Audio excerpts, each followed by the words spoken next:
আরে বাহ, এখানে তো অনেকগুলো বোম আছে, এগুলো ফোটাতে তো ভালোই লাগবে। এটা ফুটাই দেখি। আরে মা কি করতেছে? তাড়াতাড়ি এটা গিয়ে ফোটাতে লাগবে, অনেক মজা হবে আজকে।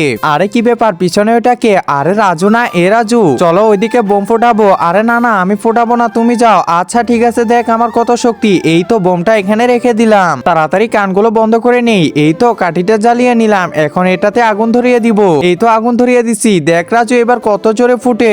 আরে বাবা তাড়াতাড়ি লুকায় পড়ি, আমার তো ভয় লাগতেছে। বুম। আরে বাহ, অনেক জোরে বোমটা ফুটলো দেখতেছি। দেখি তো মা কি করতেছে। আরে কি ব্যাপার, মা আবার কোথায় চলে গেল? কোথাও তো মাকে দেখতেছি না, বোম ফুটায় আবার কোথায় চলে গেল? এখানে তো নাই দেখতেছি। তাড়াতাড়ি ঘরের ভিতরে দেখতে লাগবে যে বাসায় আছে নাকি।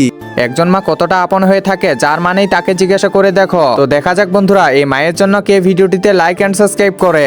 আর যারা মাকে ভালোবাসো না, তারা ভিডিওটি থেকে দূরে থাকো। আরে কি ব্যাপার, ওইখানে আবার ওইটা কে লুকায় আছে? তাড়াতাড়ি গিয়ে দেখতে লাগবে তো। আরে মা দেখতেছি এখানে। আরে কি ব্যাপার রাজু, বোমটা ফুটছে নাকি?